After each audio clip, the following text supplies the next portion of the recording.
Bismillahirrahmanirrahim. Alhamdulillahirabbil alamin. Wa bihi nasta'inu ala umuri dunya wad din. Asyhadu an la ilaha illallah wahdahu la syarika lah wa asyhadu anna Muhammadan abduhu wa rasuluhu syahadatan narju biha an-najata yaumiddin. Amma ba'd, fa inna asdaqal hadits kitabullah wa khairul huda nabiyyina Muhammadin sallallahu alaihi wa ala alihi wasallam. Syarrul umuri muhdatsatuha fa inna kulla muhdatsatin bid'ah wa kulla bid'atin dhalalah wa kulla dhalalatin finnar. Tsumma ma ba'd.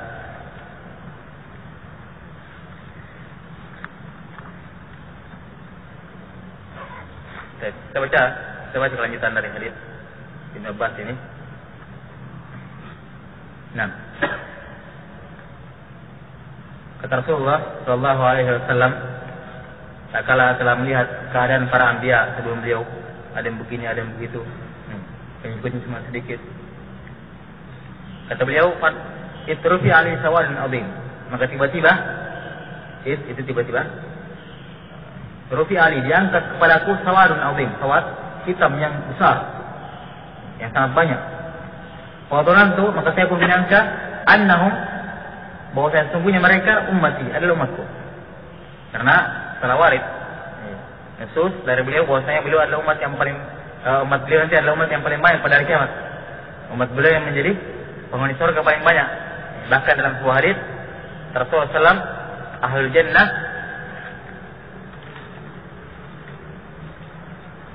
isruna wa mi'ah shaf. Penghuni surga itu ada 120 shaf. Penghuni surga, total yang seluruhnya 120 shaf. Dan umat Islam menempati 80 shaf. Di sekitar penghuni surga seluruhnya 3/4-nya adalah umat Islam, umat Rasulullah SAW. Sisa yang 1/4 dihuni oleh umat-umat lain dari zamannya Nabi Adam sampai Nabi Isa. Ini menunjukkan bahwa umatnya Nabi Muhammad adalah umat yang paling banyak masuk dalam surga. Maka beliau telah dikabarkan umatnya beliau yang paling banyak. Nah, kalau banyak yang ada lihat ada kumpulan hitam yang sangat besar dari jauh, ya ini dalam yang diinginkan dengannya adalah kumpulan manusia dari jauh. Maka beliau mengatakan, saya menyangka ini adalah umatku. Karena dikabarkan akan banyaknya. Baqila li. Maka dikatakan kepadaku. Dikatakan kepadaku di sini atau oleh malaikat atau yang lainnya. Dari ketahui ingat ada yang mengatakan kepada beliau. Dan ingat, ini mimpi. Ini mimpinya para nabi. Mimpi nabi menunjukkan ini adalah wahyu, hak. Ini adalah satu perkara yang hak. Maka dikatakan kepada aku, hadza Musa wa qaumuhu. Ini adalah Musa dan kaumnya. Sini kita lihat bagaimana keutamanya Musa alaihissalam. Beliau memiliki pengikut yang sangat banyak. Walaupun nanti akan disebutkan bahwasanya umatnya Rasulullah jauh lebih banyak. Dan ini orang-orang Yahudi termasuk umat yang paling banyak. Dan umat Yahudi adalah umat yang paling banyak itu nabi pada mereka. Paling banyak umatnya, nabinya orang-orang Yahudi. Bani Israel, kanat Bani Israel tasusuhum anbiya'uhum. Kullama mata nabiyyun ba'atha ba'dahu nabi. Tidak ada mana kata Rasulullah. Bani Israel itu disiasati oleh nabi mereka, yakni selalu ditangani oleh nabi mereka. Tidak pernah lepas dari nabi Bani Israel.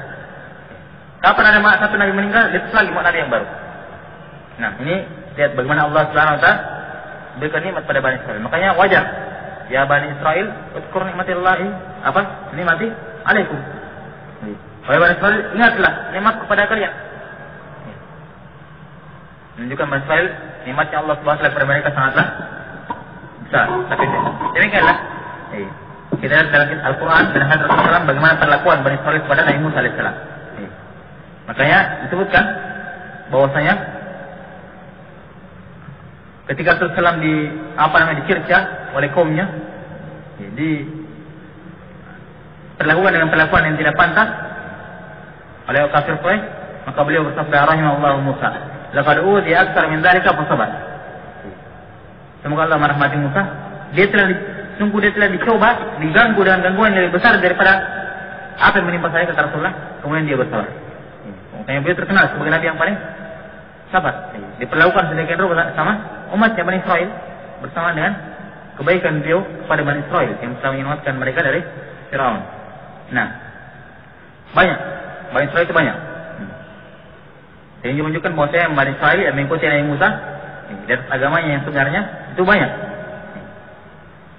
Penazar tu, maka saya pun melihat. Setelah dikatakan bahwa ini adalah Musa dan kaumnya, di riwayat lain ada tambahan, ilali undur il ufuk. Maka dikatakan kepada aku, lihat ke arah ufuk. Penazar tu, maka di sini lanjutan riwayatnya. Penazar tu faidah sawalun azim. Maka saya pun melihat di arah ufuk, tiba-tiba ada kumpulan hitam yang sangat besar. Yang lebih besar daripada kumpulan hitam yang pertama saya lihat tadi. Di riwayat lain ditambahkan lagi, undur il ufuk il ukhra. Lihat lagi ke arah ufuk yang lain. Penazar tu faidah sawalun azim. Saya melihat, ternyata di situ ada hitam yang besar lagi.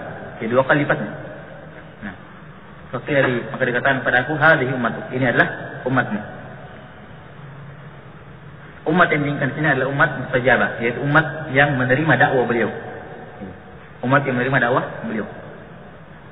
Wa ma'hum, dan di antara mereka umat tersebut yang banyak tersebut, wa ma'hum bersama mereka 70,000 orang, yaitu kunal jannah, akan masuk ke dalam jannah surga bighairi hisab, tanpa hisab wala adab, tanpa adab.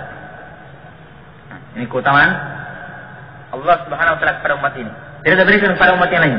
Bani Israil belum bayang yang masuk surga. Yang mengikuti ajaran Nabi Musa tidak dapat keutamaan seperti ini. Keutamaan ini khusus didapatkan oleh umat Islam, umat yang Rasulullah. Di antara sekian banyak orang yang masuk surga, di antara mereka ada yang tersentuh azab, dan tersentuh hisab. Ini keistimewaan khusus dari Allah Subhanahu wa taala kepada umat ini. Menunjukkan mereka adalah umat yang terbaik yang Allah Subhanahu wa taala lebihkan daripada yang lain. Maka seorang muslim yang lahir mengenal agama Nabi Muhammad SAW, memeluk agama Nabi Muhammad SAW, Islam yang beliau wadakan dengannya, hendaknya bersyukur kepada Allah Subhanahu wa taala dengan keutamaan yang besar ini. Nah, masuk surga tanpa hisab, wala adab, tanpa azab. Nah, berakhirnya di sini saya tersentuh azab. Ini azabnya secara umum. Apakah azabnya tersebut di kubur atau tadi hari kiamat kelak? Selamat. Ini umum. Azabnya di sini dia tersentuh oleh azab, apakah azab di dalam kubur maupun setelah kebangkitan nanti. Nah, tanpa hisab, artinya dari timbang amalannya, tidak indah lainnya, langsung masuk dalam surga. Kenapa? Cara kebaikan mereka yang luar biasa, kekuatan tauhid mereka yang luar biasa, sehingga tidak ada yang bisa mengalahkannya, tidak perlu ditimbang. Ini keutamaan. Nah, di riwayat lain dalam hadits yang disahihkan oleh Al-Albani dan juga Syekh Muqbil rahimahullah taala, "Fastazaktu Rabbi," maka saya minta tambahan pada Rabbku. Jadi setelah beliau dikabarkan bahwa saya di antara umatku ini, itu yang sangat banyak, 70,000 orang yang masuk ke tanpa hisab dan tanpa adab, saya minta tambahan. Ya Rabbku, tambahkan lagi umatku yang seperti ini sifatnya. Tambahkan lagi, jangan cuma 70,000, tambahkan lagi dari umatku yang masuk ke tanpa hisab dan tanpa adab. Maka kata Rasulullah ditambahkan kepada aku.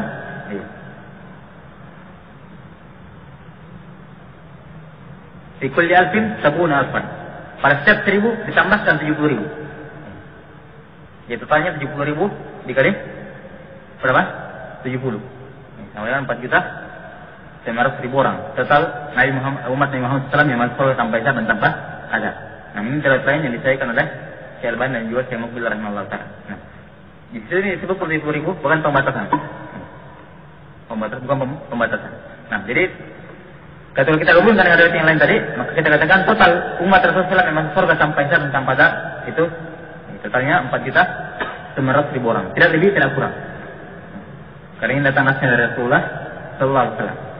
Nah, summa nahadha. Kemudian setelah itu beliau masuk ke dalam rumahnya.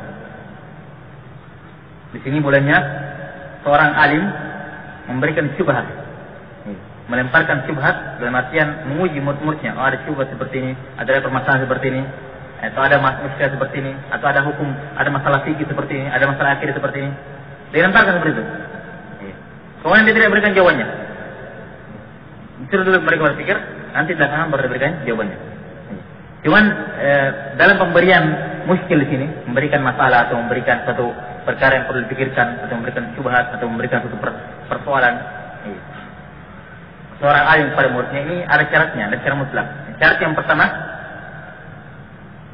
dia tahu bahwasanya syubhat yang akan diberikan ini tidak akan memfitnah orang yang mendengar, tidak akan membuat orang mendengar terfitnah atau larut dengannya. Syarat yang pertama. Syarat yang kedua,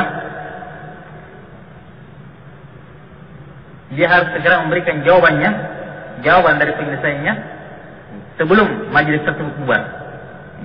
Jangan sampai dia undur sampai majelis berikutnya, orang yang hadir kemarin tidak hadir setelahnya tidak dengar jawabannya, akhirnya tinggal sebatnya, dia tidak dengar jawabannya. Nah, maka dia harus berikan, kalau mau dia berikan satu perkara yang merupakan muskil, perkara yang agak rumit, maka dia harus segera berikan jawabannya pada majelis tersebut. Nah, kemudian beliau masuk dalam rumahnya setelah memberikan seperti ini. Tentu ini perkara sama pada sebagian sahabat. Tsumma nahadha fa dakhala manzilah. Maka beliau berhenti dan masuk dalam rumahnya.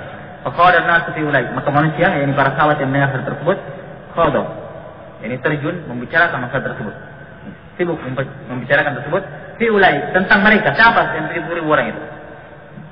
Siapakah dari umat Rasul yang beruntung mendapatkan keutamaan yang besar ini? Faqala ba'dhum, maka mulai mereka berkomentar. Dan tentunya komentar ini bukan sekedar ucapan-ucapan yang tanpa dasar ilmu. Ini semua ada dalilnya. Cuma di sini tidak disebutkan dalilnya karena sudah dimaklumi. Sebagian mereka mengatakan, dan ini lihat bagaimana kebiasaan para sahabat seperti itu. Hirs mereka terhadap ilmu agama. Ada perkara dari tahu, dari undur. Kecuali ada uzur, kecuali ada perkara yang harus untuk diundur. Tapi kalau tidak, segera tanyakan. Mumpung dia masih bisa untuk bertanya, masih ada waktu dan lain-lain. Tidak menunggu. Nah,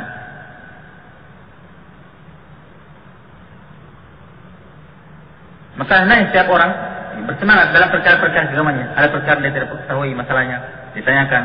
Kalau ahli dzikri in kuntum la ta'lamun, tanyalah orang-orang berilmu kalau engkau tidak mengetahui. Nah, kalaupun diundur, maka dia tidak lupa, tetap bersemangat untuk bertanya tentang masalah tersebut. Lihat masalah Ibnu Abbas radhiyallahu ta'ala anhu. Beliau penasaran, siapa yang diinginkan dalam ayat Al-Quran, in tatuba ilallahi faqad sagat qulubukuma. Kalau kalian berdua, wahai wanita, dua orang untuk perempuan ini, bertaubat kepada Allah Subhanahu wa taala, maka faqad sagat qulubukuma. Siapa dua orang perempuan yang diinginkan dalam Al-Quran ini disuruh bertaubat? Ibnu Abbas penasaran. Mau tanya sama Umar bin Khattab. Tapi beliau punya ada perasaan jiba, sungkan karena kewibawaan Umar bin Khattab. Ibnu Abbas belakangnya, yang tentunya umurnya masih muda ketika itu. Tapi beliau selalu mencari-cari kesempatan bertemu dengan Umar bin Khattab, berduaan dan seterusnya untuk bertanya. Sampai di musim haji bertepatan, pas ada waktu kosong, bersendiri Umar bin Khattab akan ditanyakan. Katanya saya ini bertanya tentang sebuah masalah. Sebenarnya sudah lama saya ingin tanyakan ini. Kata Umar bin Khattab, kenapa anda tanyakan dulu? Katanya karena ada perasaan sungkan dan lain-lainnya. Ini diantara faktor udzur untuk bolehnya mengundurkan pertanyaan. Mungkin dilihat alim tersebut memiliki wibawa dan lainnya, atau dilihat ada kesibukannya alim tersebut, dia diundur. Nah, tapi kalau tidak, asalnya ditanyakan segera. Maka Umar bin Khattab bertanya, wanita tersebut adalah Aisyah dan Hafsah. Nah, begitu pula kisahnya Aisyah. Ketika dalam hadits Bukhari Muslim, Rasulullah SAW pernah berkumpul kepada seluruh berkumpul bersama semua istrinya. Maka tiba-tiba datanglah anak beliau Fatimah, kemudian beliau mendudukkan di tangan beliau. Nah, beliau menyambut anaknya, kemudian menundukkan anaknya di tangan beliau Rasulullah. Maka setelah itu beliau berbisik kepada Fatimah. Tangisan yang pertama, Fatimah nangis. Nangis dengan tangisan yang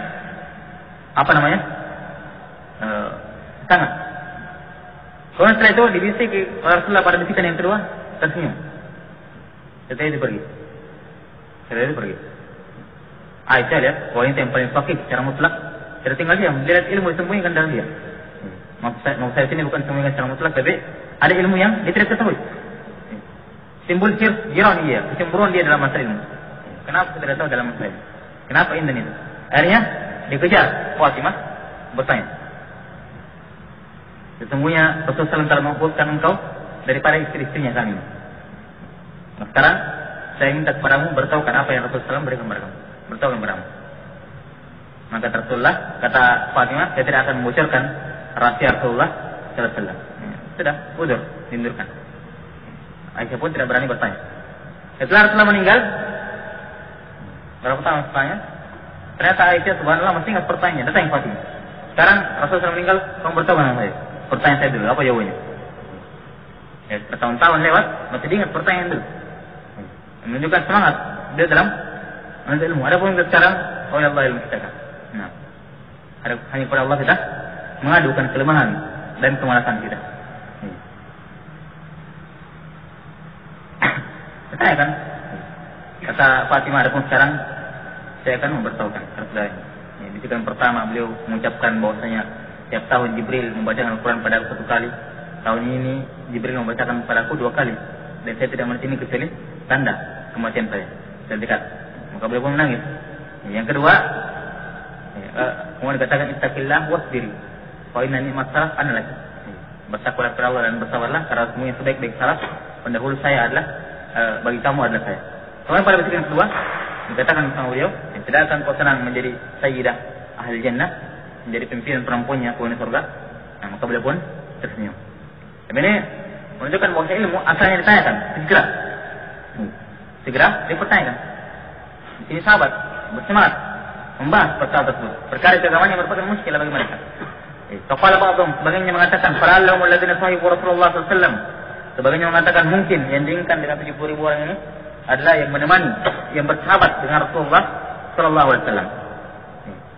Yang bersahabat yang diinginkan sini, sahabat apa yang diinginkan? Ada beberapa perhatian di kalangan para ulama, cuman yang saya menempatkan yang diinginkan dengan sahabat beliau adalah sahabat yang bersama beliau sebelum Fathu Mekah. Sebelum Fathu Mekah. Ini totalnya 70.000 orang. Apa ini totalnya? Sekitar itu 70.000 orang. Itu diinginkan oleh para sahabat. Nah, karena setelah Fathu Makkah sudah banyak orang masuk Islam. Nah, waratan nasa yadkhulun nas fi dinillahi afwaja. Nah. Jadi mereka mengatakan ini adalah sahabat. 70.000 orang ini adalah sahabat yang menemani Rasulullah sampai ke Fathu Makkah, yang mengalami gangguan-gangguan, goncangan-goncangan sampai berhijrah ke Madinah. Ini mereka. Ini menunjukkan bagaimana ketinggian derajatnya sahabat Muhajirin dan orang-orang yang bersama Rasulullah SAW sampai Fathu Makkah. Makanya dalam Al-Quran dinafikan, tidak sama antara orang yang berinfak dan berjihad sebelum Fathu Mekah dengan setelahnya. Yang sebelum ini lebih tinggi kedudukannya daripada orang yang berinfak dan berjihad setelah Fathu Mekah. Kenapa? Karena sebelum Fathu Mekah Islam masih lemah.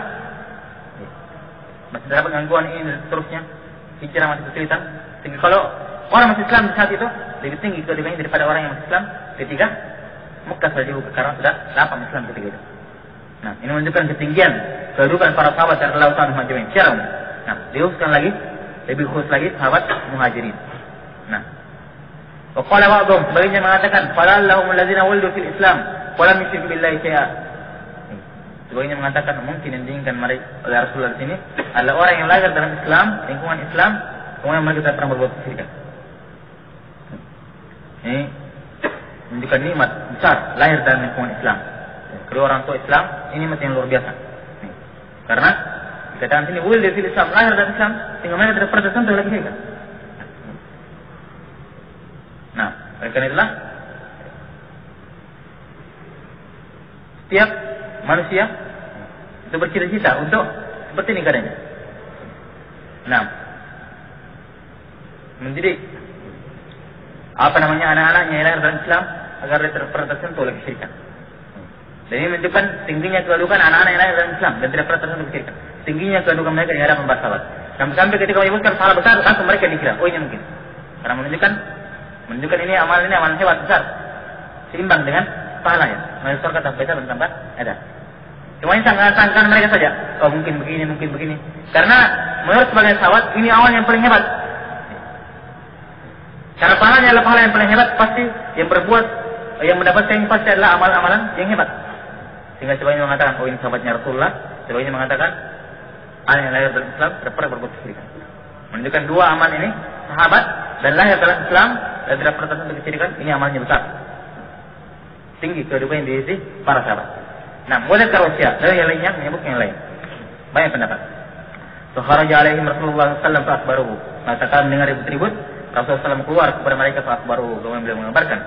Dan beliau bertanya, apa yang kalian sebutkan? Mereka baruhu. Maka mereka berkata mengkabarkan kepada Rasulullah SAW tentang masalah tersebut. Faqal, maka beliau menjawab, humul ladzina la yastarqun. 70.000 orang itu adalah yang pertama orang-orang yang tidak minta diruqyah. Wala yaktawun, tidak minta dikei. Pengobatan dengan besi panas. Saya lihat kalau orang di penjara hukumannya panas itu kei namanya. Tapi ada dalam bentuk pengobatan, dipanaskan, dilengketkan pada tempat-tempat penyakit. Penyakit ini di sini tempatnya, penyakit ini di sini tempatnya. Ampuh jauh menyembuhkan, cuman kata Rasulullah beliau mengkeluhkan bentuk kei. Wala yatasayyarun, dan tidak bertasayyur, tidak bernasisial, tidak mempercayai pamali atau bahkan mengamalkan. Ini pamali tasayyur. Nah, bentuk kesyirikan. Wala rabbihim yatawakkalun, dan hanya kepada Rabb mereka bertawakal. Ini 3 sifat rinci dan 1 sifat global tentang penghuni surga tanpa hisab dan tanpa adab. 3 sifat rinci. Yang pertama tidak pernah minta diruqyah. Yang kedua tidak pernah minta dikei, pengobatan yang masih panas. Yang ketiga tidak bertasayyur, tidak percaya pada perkara-perkara nasisial ini dan itu. Nah, siapa yang berbuat seperti ini akan begini, siapa yang ini dan lain-lain. Tidak boleh keluar kalau begini, tidak boleh ini kalau begini. Ini tasayyur. 3 sifat rinci. Hal sifat global, wala rabbihim yatawakkal. Mereka bertawakal hanya kepada Allah Subhanahu wa taala. Karena 3 perkara ini menunjukkan kelemahan tawakal. Orang yang minta diruqyah, lemah tawakalnya. Kenapa? Karena asalnya dia bisa meruqyah diri sendiri. Kenapa dia minta sama orang? Kalau bukan karena lemahnya tawakalnya. Nah, kayak pun seperti itu. Kayak ada bentuk pengobatan lain yang Rasul tentukan. Kenapa tidak pilih yang lain? Kenapa yang itu? Nah, wala rabbihim tasayyur lebih lagi. Bukan hanya mengurangi tawakal, tapi malah mematikan tawakal tersebut. Tasayyur itu berarti sial. Tasyawum. Merasa berarti sial. Nah, ini 4 sifat bagi penghuni surga tanpa hisab dan tanpa adab. Nah, lihat ya perkara-perkaranya. Meruqyah, minta diruqyah.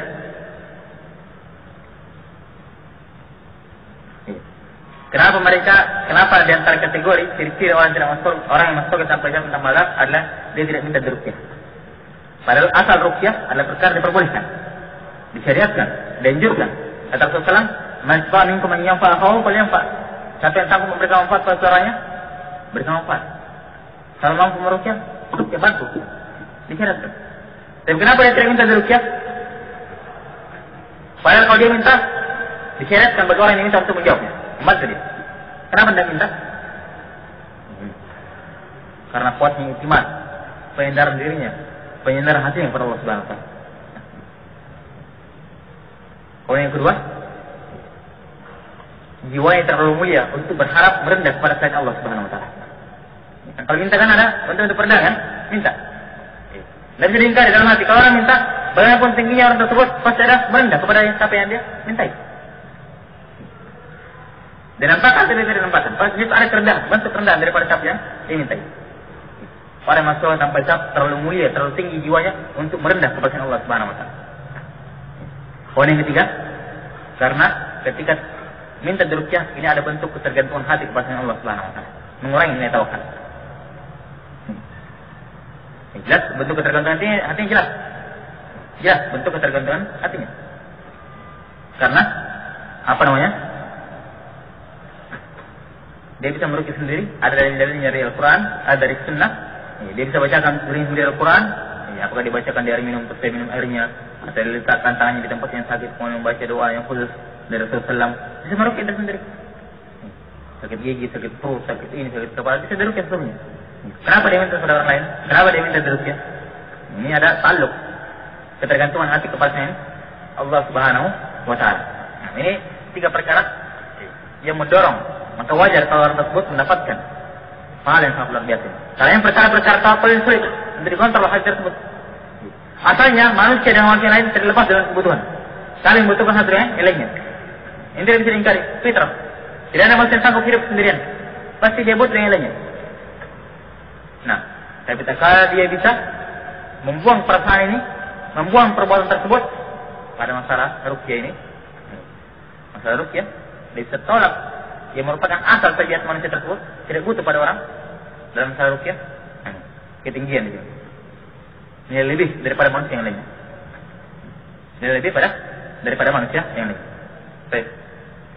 Ayo pembahasan istirqa tentang minta diruqyah nanti akan datang penjelasannya. Insyaallah taala dalam bab ruqyah. Poin yang kedua, orang yang tahu tidak minta dikei. Pengobatan dengan besi panas. Nah. Poin yang ketiga, wala yatayyarun, mereka tidak bertasayyur. Tasayyur dari kata tayr, burung. Dikatakan burung, dikatakan tasayyur karena asalnya orang jahiliyah berasal dari burung. Maka dikatakan tasayyur. Digunakan untuk semua selain burung itu. Orang jahiliyah kalau mau pergi dalam perjalanan, safar, berdagang, melaksanakan pekerjaan, dia lempar burung. Kalau burungnya terbang kanan, perjalanannya lancar, usahanya akan berhasil. Ini. Kalau burungnya terbang kiri, ya bahaya, jangan pergi. Bangkrut perusahaan. Ini asal tasayyur. Sekarang orang berkembang. Nah, kalau orang makan, jangan keluar. Tidak boleh berangkat. Kalau ada orang sudah makan, tunggu dulu selesai. Kalau tidak, silakan. Kalau anaknya menangis, jangan keluar dulu. Diamkan dulu. Atau kalau banyak aja. Setiap orang bisa membuat tasayyur dari darahnya sendiri. Nanti digabungkan jadi kaum tasayyur. Terlalu banyak. Mungkin sampai berjilid-jilid. Tasayyur di Indonesia ini terlalu banyak pemalinya. Nah, tasayyur dari kata Rasulullah, at-tiyar syirkun, at-tiyar syirkun. Tiara adalah syirik. Kenapa? Menyandarkan satu perkara pada sesuatunya. Apa hubungannya kecelakaan dengan makanan? Kan gitu. Makanya tasayyur itu ada perkara yang diingkari oleh syariat, akal manusia. Nah, akal dan fitrah. Panca indera diingkari. Nah,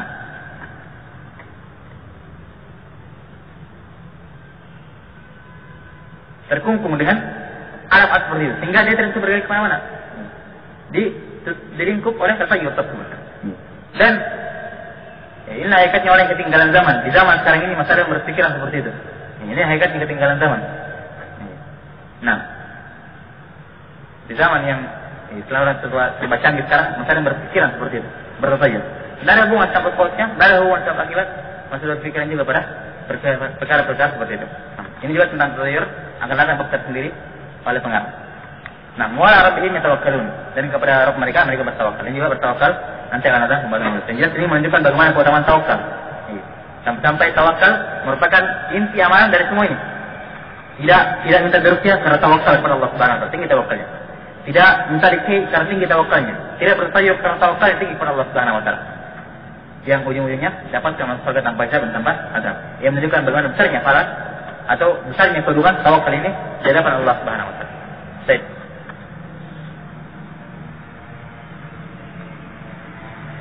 Kemudian ada permasalahan di sini.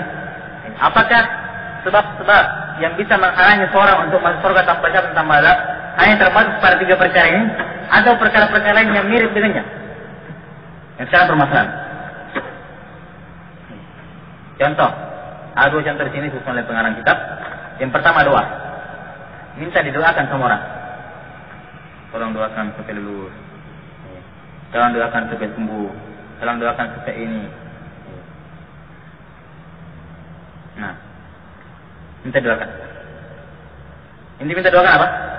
Sekarang orang bisa berdoa sendiri tidak? Bisa berdoa sendiri. Kemudian dia minta doa sama orang lain.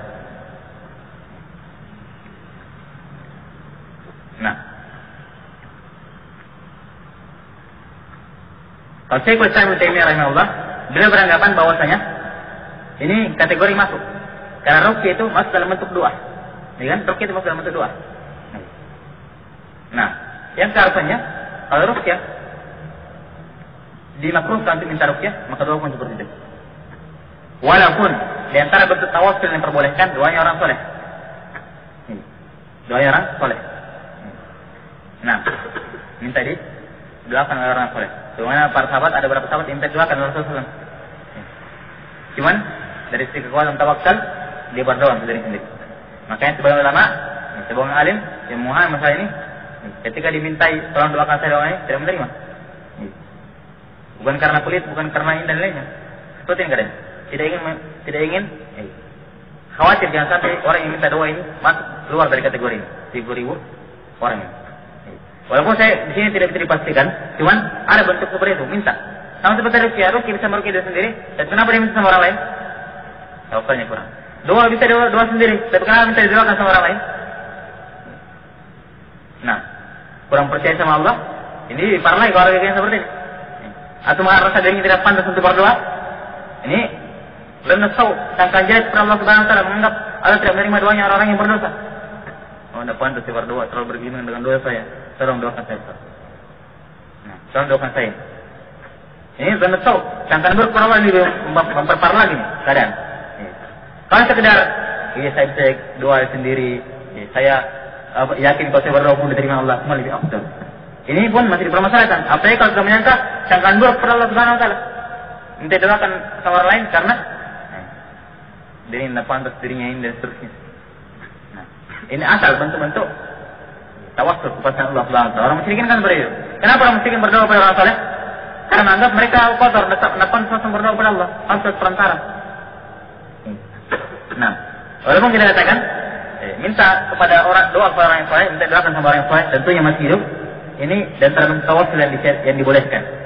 Bentuk yang tawassul yang dibolehkan. Cuman untuk berjaga-jaganya dihindari minta doa kepada orang. Berdoa sendiri. Berdoa sendiri. Nah, jadi di sini tidak ada bentuk pemastian. Apakah orang yang minta doakan juga masuk dalam kategori minta ruqyah? Tidak ada pemastian. Cuman kita katakan berjaga-jaga, berhati-hati. Nah, jangan sampai masuk dalam kategori minta ruqyah, minta doa. Karena sama-sama bisa dilaksanakan sendiri, tapi dia minta pada orang lain. Nah, kemudian perkara yang kedua, yang mirip dengannya berobat ketika sakit. Ini kias dengan kay ini bentuk pengobatan. Bentuk pengobatan.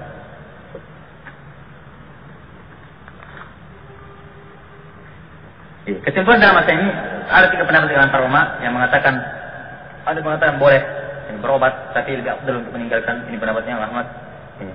Sebagainya mengatakan mubah, bahkan wajib kata Abu Hanifah, dan sebagainya mengatakan timbang dilaksanakan atau ditinggalkan sama kedudukannya. Ini pendapat yang malik. Hanya kesimpulan dalam masalah ini kata Syekh Ibnu Utsaimin, orang yang sakit itu ada 3 keadaan. Hubungan antara sakit dengan obat ada 3 keadaan.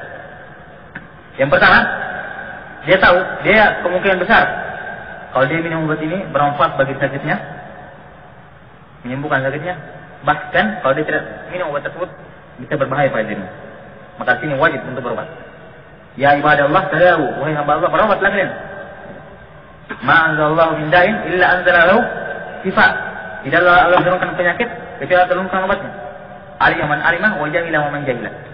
Tahulah orang yang tahu, bodohlah orang-orang yang bodoh. Ini ada obatnya. Setiap penyakit. Maka hati-hati dengan slogan orang-orang kafir sekarang, AIDS tidak ada obatnya. Ini hati-hati, jangan meyakini. Harus yakin ada obatnya. Ada turunkan obat, tinggal tidak diketahui. Atau penyakit ini belum ditemukan obatnya. Ya, kalau mungkin belum ditemukan obatnya, ya mungkin. Tapi pada orang tidak ada obatnya, ini salah. Keyakinan seperti ini. Karena semua obat ada turunkan, semua penyakit ada turunkan, pasti ada obatnya. Tinggal bodoh orang-orang yang tidak tahu. Ada pun orang yang tahu, kan tahu. Nah, dan Rasulullah sudah isyaratkan di beberapa hari tentang obat-obat yang sifatnya apa namanya?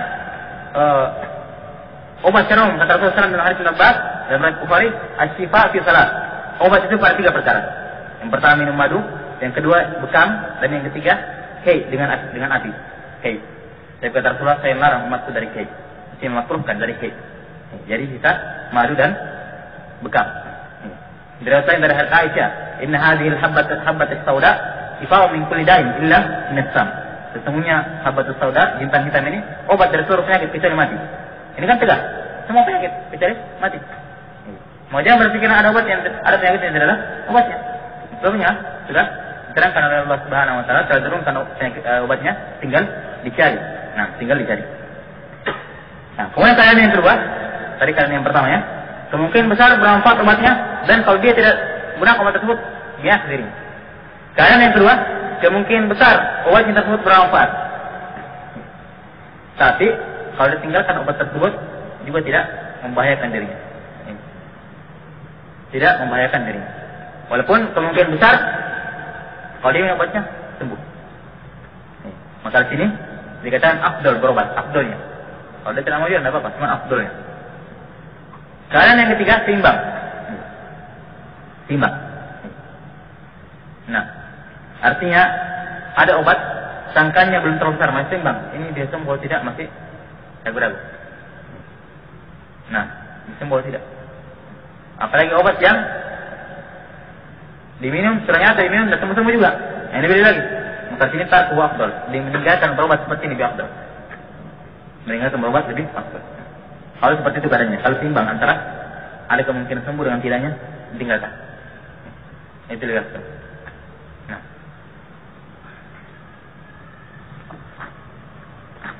Saya pikir ini beberapa kesimpulan dalam masalah pengobatan.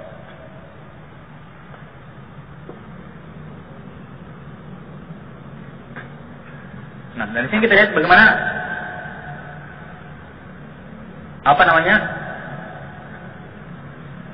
sangkaan atau kesalahan sangka sebagian orang yang mengatakan tawakal itu tidak perlu menempuh sebab.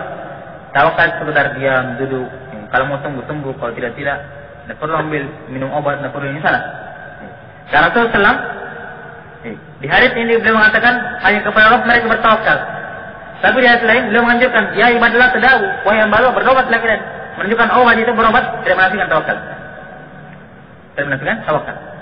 Minum ini, obat ini tidak menafikan tawakal. Tidak menafikan tawakal.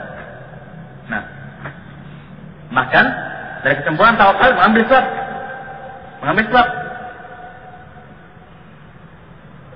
Mengambil langkah nyata untuk mendapatkan apa yang dia harapkan atau menghindar dari apa yang dia takutkan. Mengambil langkah perbuatan dari kesimpulan tawakal.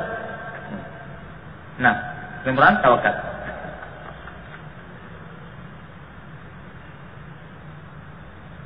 Ini berobat. Sakit, ambil nempuh sebab. Berobat dengan ketentuan yang tiga tadi. Namun itu pun saya tambahkan dari saya sendiri, itu pun ketika ada obat bentuk yang kedua ya, kita bicara bentuk yang ketiga wajib, bentuk yang pertama wajib. Kalau ditahu kemungkinan besar ini obatnya menyembuhkan dan kalau dia diambil membinasakan diri. Bentuk yang kedua dan bentuk yang ketiga. Bentuk yang kedua yaitu kalau sangkaan besar obat ini bisa menyembuhkan, tapi kalau dia tidak minum obat tersebut tidak apa-apa juga, tidak berbahaya padanya. Ini tadi kesimpulannya dari Ibnu Taimiyah, afdalnya berobat. Yang ketiga kalau seimbang maka afdalnya ditinggalkan. Nah, saya tambahkan, kalaupun pada keadaan yang dibolehkan seorang untuk berobat, maka yang paling afdal, yang pertama kali dia menggunakan, berobat dengan obat-obat yang jelas, nyata, kemungkinan besar sembuh. Apalagi yang disebutkan dalam hadis tadi, itu nas dari Rasulullah dari Allah Subhanahu Wa Taala, bahwa itu menyembuhkan sakit. Maka seminimal mungkin dia hindari obat-obat yang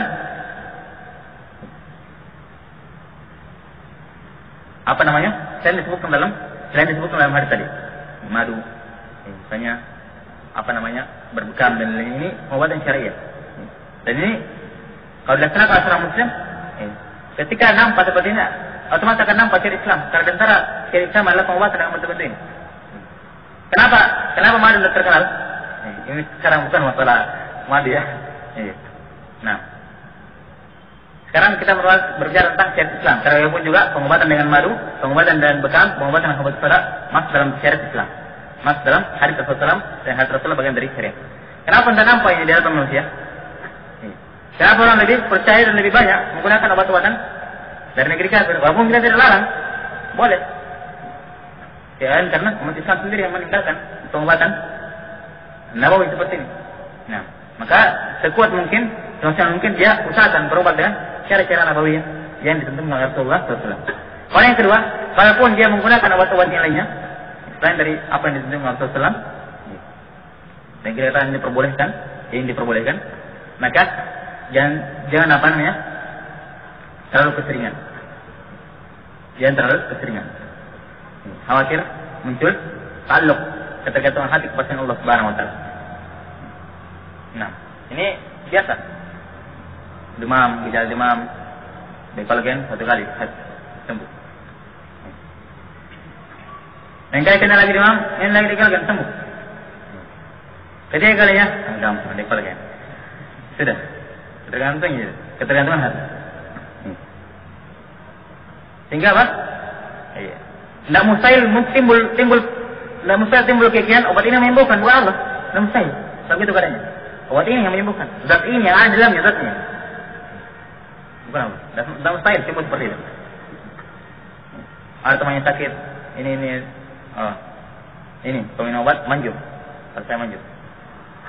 Ini ucapan-ucapan tidak salah sudah menghindarkan nikmat persen Allah Subhanahu wa taala. Maksudnya dalam bentuk kufur nikmat. Kan seperti itu. Menghindarkan nikmat persen Allah Subhanahu wa taala. Berkaitan dengan perkara dia. Nah, maka kalaupun diminum menggunakan obat seperti itu, maka diusahakan nanti tepat seperti minum dan seterusnya. Kalaupun dia minum maka jangan terlalu sering, dan kalaupun dibutuhkan, ya ingat, hati dijaga jangan sampai berkekian yang salah seperti itu. Nah, saya pikirin dulu. Sebenarnya ini perkataan dari Syekh Sulaiman 6 tentang masalah berobat. Insyaallah kita akan membaca pelan-pelan perkara yang ada beberapa faedah sebenarnya.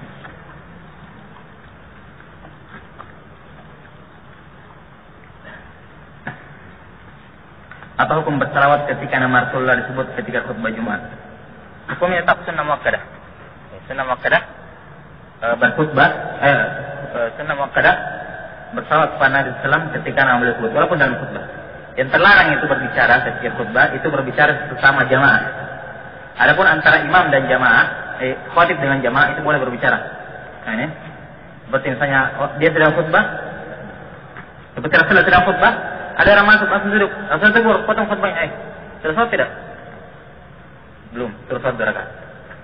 Begitu lagi imam, kalau dia berhenti di tengah-tengah, pembicara di tengah khutbahnya, misalnya ada in dan seterusnya, lagi dia misalnya mau masjid, di tengah khutbahnya dia bisa berhenti. Misalnya, tolong nyalakan kemudian yang sebelah sana. Di tengah khutbah itu boleh. Makmumnya dia mengingatkan. Ini pembicaraan antara khatib dengan jamaah ini tidak bermasalah. Bukan dalam konteks yang terlarang dalam hadis. Yang terlarang itu tidak qala li sahibi. Kalau dia berkata kepada saudaranya, temannya, teman duduknya, bukan sama diamnya, apa khatibnya. Bolehkah mengqada salat sunnah qabla subuh, setelah salat subuh dan berzikir? Tidak apa-apa, sepanjang memang terlambat. Bukan sengaja dia terlambat memang. Maka dia boleh qada setelah salat duhur, setelah salat subuh. Setelah salat subuh, afdalnya kalau kata boleh ya boleh. Cuman afdalnya setelah matahari terbit. Karena setelah salat subuh dan matahari terbit itu waktu terlarang salat. Walaupun di situ diperkecualikan boleh, karena dia memiliki sebab, yaitu karena tertinggal. Cuman kita katakan afdalnya dia qada setelah terbitnya matahari. Jelas sebelum duhur. Itu akhir waktu mengqadanya. Bila seorang wanita suci dari haid pada waktu asar, apakah wajib baginya mengqada salat duhur? Dan bila suci pada waktu maghrib, apakah wajib baginya mengqada salat duhur dan asar?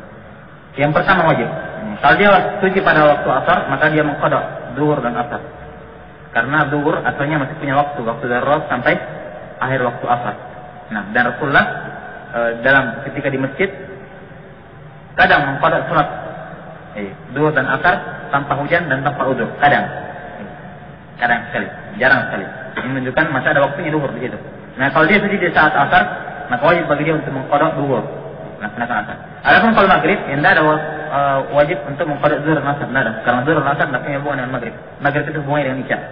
Jadi kalau dia suci di jam 2 malam, maka wajib dia qada maghrib dan isya. Seperti itu.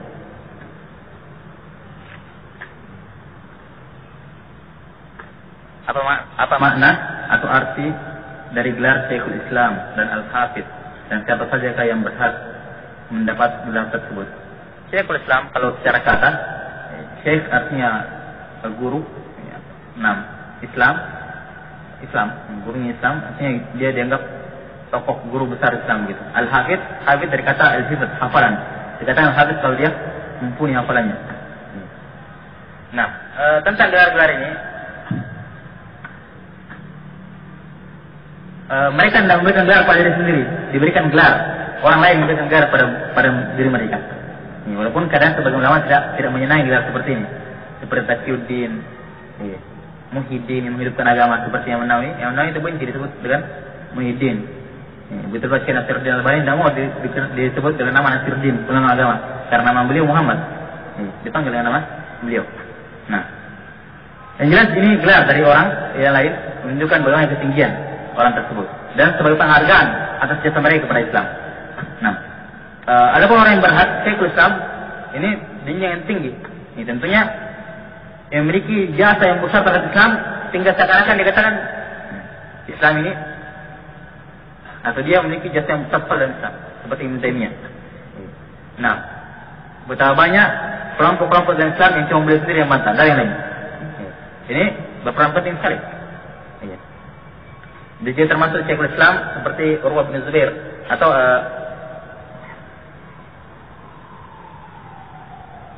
Abdullah bin Zubair.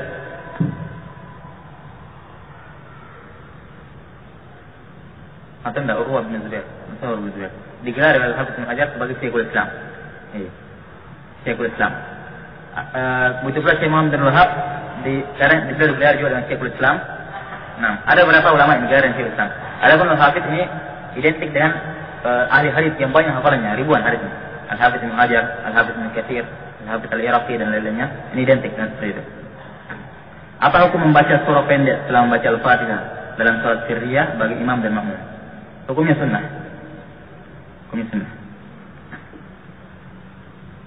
Apakah ikhwah bisa meningkat tanpa pengetahuan orang tua? Kalau bisa ya bisa, kalau sekedar bisa. Nah, cuma ini banyak mudaratnya, dihindari. Dan tak pantas seorang salafi yang mengamalkan sunnah Rasulullah menimbulkan masalah seperti ini. Itu ya perbaiki hubungannya dengan. Kalau kita bisa, bisa. Orang laki-laki tidak butuh wali. Cuman sekarang tadi afdalnya demi untuk menjaga dakwah, tidak menimbulkan fitnah dan lain-lainnya. Dia jaga dengan sebaik-baiknya. Karena bagaimanapun juga orang tua memiliki hak yang besar pada anaknya. Nah, apa kita wajib meruqyah jika ada orang yang minta diruqyah? Tidak wajib, sunnah menjawab, sunnah membantu. Nah, tidak wajib. Apa ada dalilnya? Menunda salat subuh hingga waktu Isra jika terlambat bangun. Apa ini Isra?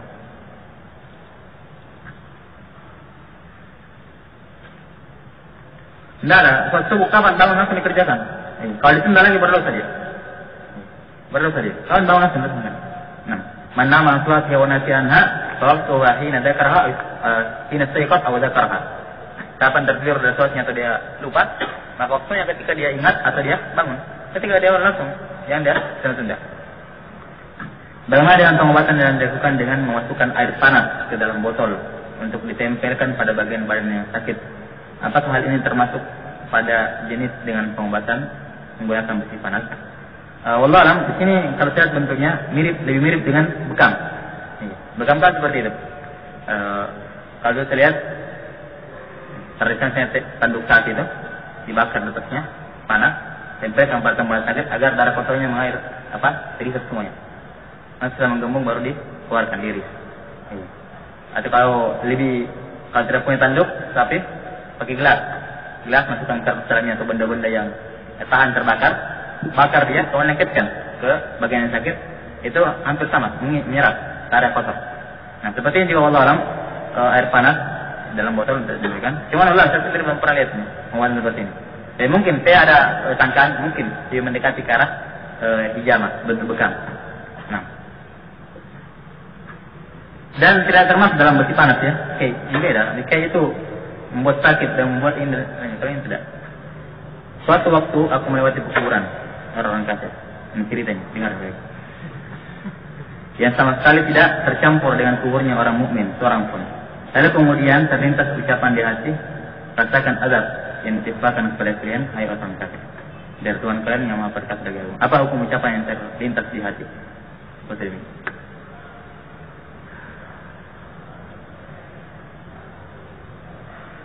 Nah, kalau sekedar ucapan terlintas, nah, yang penting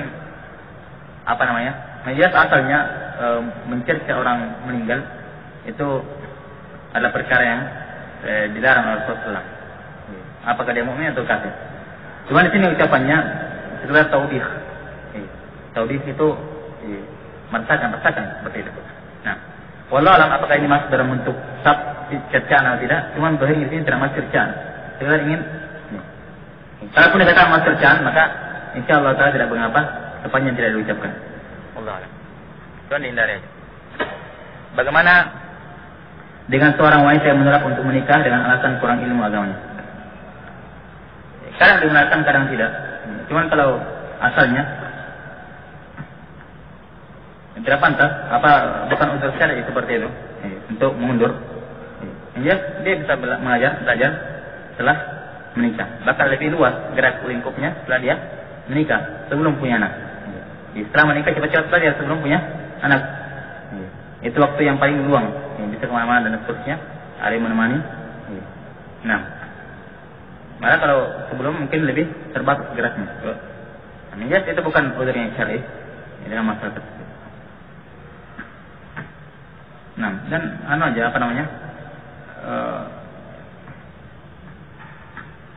hati-hati waswas dari syaitan, talbis iblis. Begini, bisikan dari syaitan. Padahal berbahaya kalau dia tidak menikah. Nah, akan timbul fitnah yang besar. Tapi iblis memberikan waswas seperti itu. Bayakin lilingnya, tunggu dulu. Nah, kalau dia tidak berilmu, cari orang yang berilmu. Kan begitu.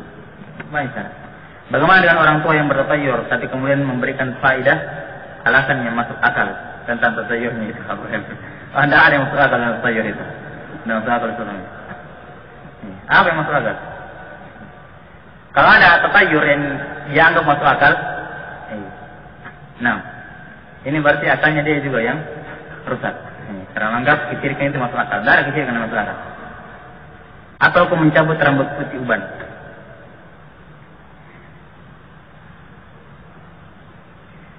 Ada beberapa ayat yang menjelaskan tentang ini. Sebagiannya lemah, sebagiannya sahih. Ya, kesimpulannya dimakruhkan mencabut uban. Yang disyaratkan mengecat, memberikan warna pada rambutnya selain warna hitam. Jadi pirangkan. Jangan rambutnya tidak putih dipirang. Tidak, yang putih yang dipirang. Bagaimana jika kita tidak ingin diamputasi oleh dokter dan berusaha dahulu berobat dengan cara bagus, tidak masalah. Sepanjang yang hal tersebut diharapkan, penguatan yang lain tersebut diharapkan, besar kemungkinannya dia. Bagaimana jika orang lain yang ingin meruqyah kita atau mengkiai kita, bolehkah kita menerimanya? Yang dapat kalau dia yang duluan yang menawari, tidak masalah. Yang jelas kita bukan kita yang minta.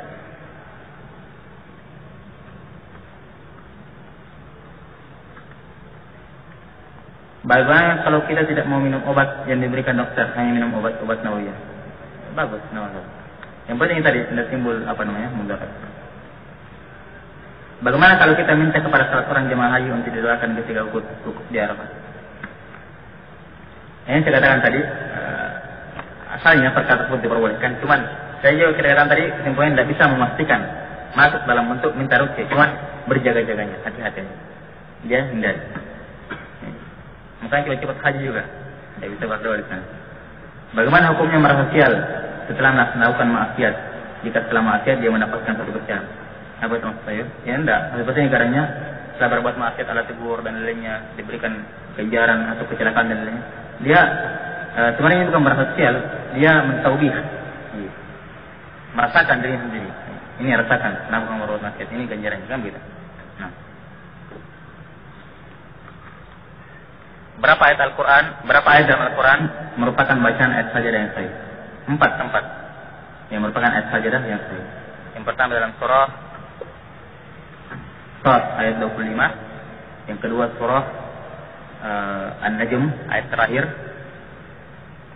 kemudian yang ketiga surah Al-Insyiqaq ayat terakhir, dan yang keempat surah Al-Alaq ayat terakhir. Selainnya dalam hadis yang lain. Bagaimana dengan orang yang meminta didoakan kepada seorang alim dengan alasan alim tersebut lebih makbul doanya? Nah, ini tadi, ini sangkaan buruk kepada Allah ini. Ataukah meminta didoakan kepada banyak orang dengan alasan lebih banyak yang mendoakan akan lebih terjangkau? Tidak mesti. Misal orang yang menunaikan ibadah haji mengucapkan doakan saya supaya selamat. Nah, ini tadi bukan ukurannya dalam masalah itu. Yang jelas itu kan yang keikhlasan seorang. Kadang orang yang alim, orang yang kurang alim lebih makbul doanya daripada orang yang tidak alim. Lihat kisahnya Sa'ad bin Abi Waqqas. Beliau dikenal sebagai orang yang makbul doa, dikabulkan doanya. Dan sifat ini daripada Abu Bakar, daripada ini. Tapi paling lebih afdal, lebih utama Abu Bakar dan Umar, kan seperti itu. Maka tentang alim dan seterusnya bukan ukuran. Hanya keikhlasan seorang. Nah, kerendahan dia di hadapan Allah Subhanahu wa taala, berharap betul kepada Allah, ini menentukan sesuatu. Ditambah dengan makanan yang bersih dari perkara yang haram dan itikad yang bersih dari kesyirikan. Apakah hadis berikut ini sahih maksudnya? Zinanya mata melihat, zinanya kulit menyentuh, zinanya kakinya melangkah, dan zinanya kemaluan membalaskan suami. Ini hadisnya sahih, yang saya riwayatnya Muslim. Kullu ibni Adam kutiba lahu nasibuhu min az-zina. Mudrikun dzalika ala ma halatha. Fa zina fainani zinahum an-nadar. Wa idani zinahum al-batat. Wa rajulani zinahuma al-mashi ilaiha wa yusaddiquha wa yusaddiqu dzalika al-faj aw yukadzibu. Setiap orang akan mendapati bagiannya dari zina. Dia pasti akan dapatkan, tidak mungkin dia lewati. Zina pendingkan sini umum. Mata kedua mata zinai dengan memandang, tangan zinai dengan melihat, tangan zinai dengan menyentuh, kaki zinai dengan melangkah ke tempat-tempat yang mengantarkan pada zina dengan berbagai bentuknya. Ini bisa diumumkan. Telinga zinai yang mendengar, hati zinai dengan mengkhayal perkara-perkara yang mungkar. Ini semua bentuk-bentuk perzinahan akan didapatkan oleh seorang. Cuman kata beliau SAW, kemaluan yang membenarkannya atau mendustakan apa yang dilihat, apa yang didengar, atau apa yang dia pikirkan tersebut. Nah, maka pelan dan seorang muslim membersihkan hatinya dari lintasan syaitan seperti itu, dan jangan berpikir pada perkara-perkara yang bisa menggelincirkan dia. Nah, dia menjaga dirinya, telinganya yang sampai mendengar perkataan-perkataan yang mengantar pada perbuatan zina, matanya tundukkan. Nah, dan jangan tertipu dengan waswas syaitan.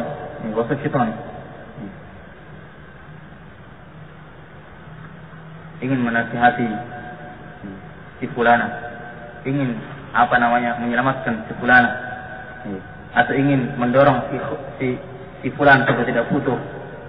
Itu waswas syaitan sebenarnya. Itu bukan urusan kamu, urusannya ikhwan, sesama ikhwan, dan urusannya sesama. Kamu tidak akan dimintai pertanggungjawaban di hari kiamat kelak, kenapa dia putus, kenapa dia ini, tidak ada urusanmu. Nah, itu waswas syaitan sebenarnya, hati-hati. Untuk ngurus ini, proposal ini diurus dan lain-lainnya, hati-hati. Asalnya adalah perkara dijaga, kamu mesti menjaga diri sendiri. Nah, nasallahu selamat walafiat. Ya, keselamatan hati itu tidak ada yang bisa menandingi. Bagaimana dengan orang yang kecanduan dengan obat tertentu, di mana sakit tertentu harus menggunakan obat tersebut? Saya tidak semua hal, hanya melemahkan virus bakteri yang menyerangnya. Nah, kalau seperti itu keadaannya, kecanduan, ini berarti mengandung unsur tertentu obatnya. Artinya kalau dia tidak minum obat tersebut, lebih berbahaya daripada kalau sebelum dia minum obat tersebut. Berarti obat berbahaya saja. Nah, apalagi obatnya tidak bisa menyembuhkan secara total, maka hendaknya dia berusaha dengan yang lainnya. Mungkin ada yang lain yang lebih bagus daripada obat ini. Nah, dilihat juga apakah kalau dia tidak minum obat tersebut, apakah ada mudaratnya yang besar dan lainnya, tidak ada obat lain atau yang bisa mengurangi juga seperti khasiat obat ini. Nah, bagaimana hukum jika menolak orang soleh yang hendak melamar kita, karena tidak ada kecenderungan padanya, mempunyai ini tidak pantas. Nah, seorang wanita ketika kata Rasulullah, jika datang kepada kalian wahai para wali, laki-laki yang kalian ridhoi agamanya, maka terimalah dia. Nah, dan asalnya seorang ketika orangnya baik dan seterusnya, berakhlak yang mulia, menjauhi perkara-perkara, dan dia adalah seorang yang memiliki jiwa yang tinggi, tidak senang dengan perkara-perkara yang rendah, maka diterima dan dia yakin itu adalah kebaikan bagi dirinya, dan asa yakuna khairan asa an tuhibbu syai'an wa huwa syarrun lakum wa asa an takrahu syai'an wa huwa khairun lakum. Mungkin kalian menyenangi sesuatu tapi perkara itu jelek bagi kalian, dan mungkin kalian membenci sesuatu tapi justru perkara tersebut adalah baik bagi kalian. Wallahu ya'lamu wa antum la ta'lamun. Allah tahu dan kalian tidak mengetahui apa. Maka kalau seperti itu keadaannya jelas, terpercaya, dari sumber terpercaya, orang-orang yang terpercaya bahwasanya dia orang yang baik, makanya dia menerima. Jangan sampai dia menolak kemudian turun teguran atau indah lainnya, sehingga setelahnya lain kali tidak ada lagi yang melamar. Nah, atau lain kali ada yang melamar tapi dikiranya baik, ternyata orangnya jelek. Nah, seperti itu.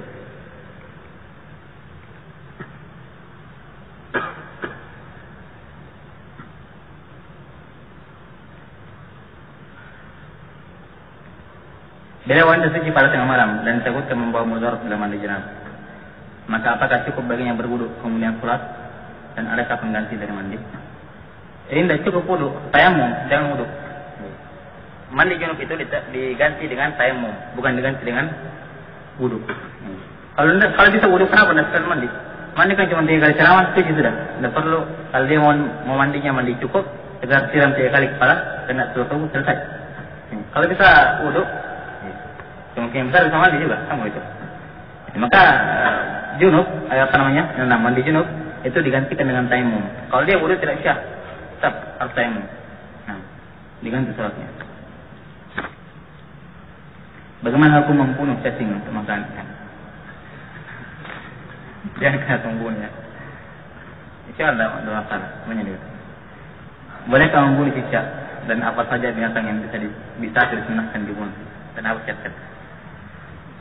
Saya tidak tahu kalau cicak ya, yang dalam hadis itu yang siapa yang memukul wazak 1 kali pukul mati dapat 100 pahala, yang 2 kali dipukul baru mati dapat 90 pahala, yang 3 kali dipukul baru mati dapat 80 pahala. Itu wazak. Wazak itu mungkin kalau detiknya kalau bahasa Arab toke. Tapi diharapkan orang cicak masuk juga. Diharapkan aja, semoga. Karena bentuk-bentuknya sama. Binatang yang lain disunahkan untuk dibunuh, binatang yang berbahaya seperti ular, kalajengking, gagak, yang disebut dalam hadis ya. Binatang yang bisa mendatangkan bahaya padanya. Syarat nyata hewan-hewan lain yang mungkin asalnya tidak ada untuk dibolehkan dibunuh, cuma dia mengganggu dan membahayakan dirinya, maka boleh untuk dibunuh.